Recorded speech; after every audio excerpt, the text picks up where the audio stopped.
हरदेव जोशी राजकीय कन्या महाविद्यालय आज एक बहुत ही भावुक लम्हों से गुजर रहा है। बोले खड़े खड़े या पागल और उस लम्हे को अभिव्यक्त करने के लिए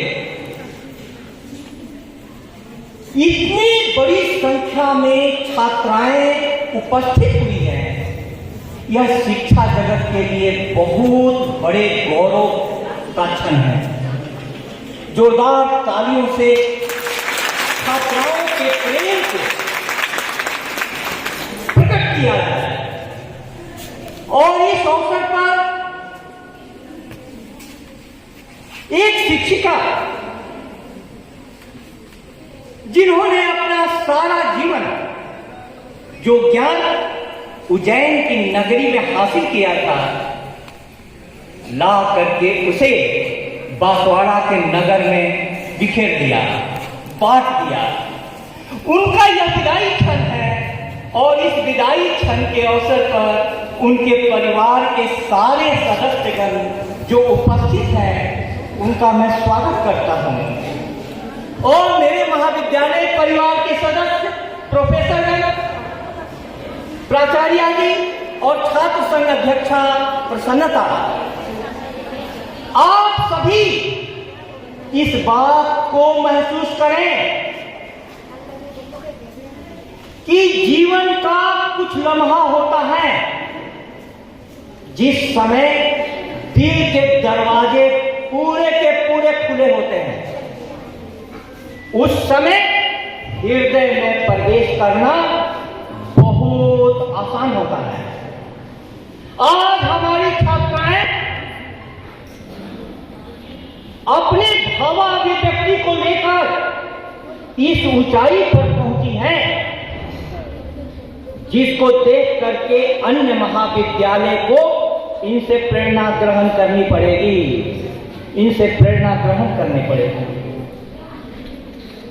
मैं कहना यह चाह रहा हूं कि आप यह देखो मैडम के जीवन को थोड़ा गहराई से, कि मैडम का किसी घर में आप छात्राओं के समान ही कहीं जन्म हुआ होगा और यह पितृ सत्तात्मक समाज में एक बच्ची का बड़ा होना और उसे शिक्षा के क्षेत्र में नए नए पायदान को पार करना कितना चुनौतीपूर्ण होता है। लेकिन घर का संस्कार और अपने लक्ष्य के प्रति समर्पण ने मैडम को इस ऊंचाई पर पहुंचाया कि आज वे हमारे बीच में प्रोफेसर डॉक्टर सीमा भारद्वाज के रूप में सिर्फ बांसवाड़ा ही नहीं, मैं कहना चाहता हूं कि यदि ठीक से मूल्यांकन किया जाए तो अपने विषय की वे हिंदुस्तान की बहुत अच्छे अच्छे प्रोफेसरों के रूप में गणना की जाएगी। हम बहुत कम अपने शिक्षक के बारे में जान पाते हैं। आप सभी का प्रेम यह बता रहा है कि शिक्षिका ने इस महाविद्यालय में कौन सी फिजा बिखेरी है। चेहरों पर तबस्सुम ही सजाने के लिए दे, कुछ दिल की उदासी को छुपाने के लिए दे, मुद्दत से मेरी रूह पे एक बोझ है यार, डर हो तो कोई सर को झुकाने के लिए दे, डर हो तो कोई सर को झुकाने के लिए दे। हमेशा सर झुकने के लिए तैयार हैं, लेकिन हम शिक्षकों को यह प्रेरणा लेनी पड़ेगी, डर हो तो कोई सर को झुकाने के लिए दे।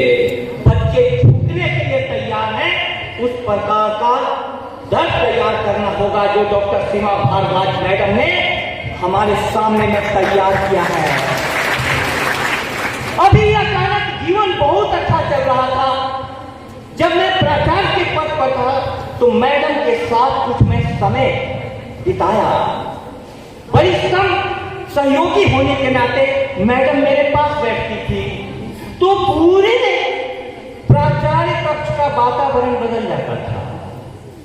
आप नहीं जानते हैं कि आज मैडम जाएंगी इस महाविद्यालय प्रांगण से तो यहां से एक वातावरण भी चला जाएगा, वातावरण भी चला जाएगा। मेरा चित्त शांत हो जाता था। उस समय में मैडम से जीवन के बारे में और शिक्षा जगत के बारे में बहुत गहरे प्रश्न किया करता था, बहुत गहरे प्रश्न किया करता था। और मुझे सौभाग्य मिला मैडम को नजदीक से जानने का।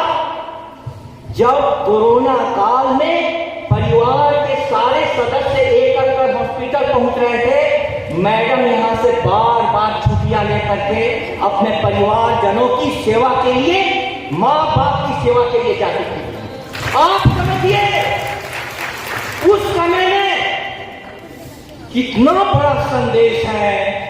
जो बेटे माँ बाप को हॉस्पिटल में अकेले भेज दिया करते थे, कई उदाहरण है। वहां पर एक बेटी पढ़ने लिखने के बाद अपने दोस्त से चल करके कोरोना काल में डॉक्टर के पास दिन रात माँ बाप की सेवा के लिए रह रही है, माँ बाप की सेवा के लिए रह रही है।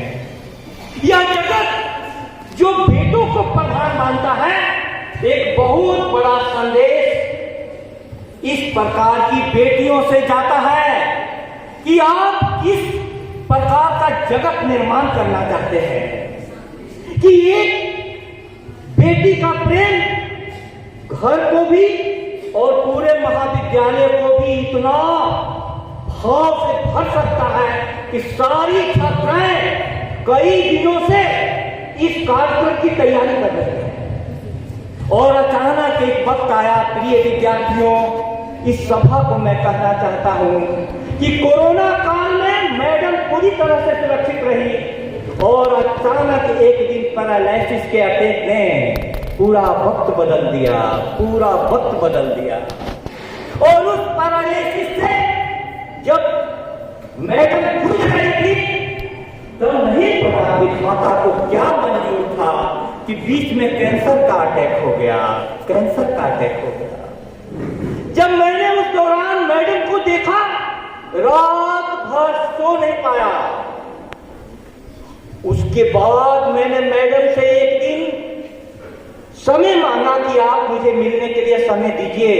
पता चला कि मैडम अपने विद्यार्थियों को पढ़ा रहे हैं।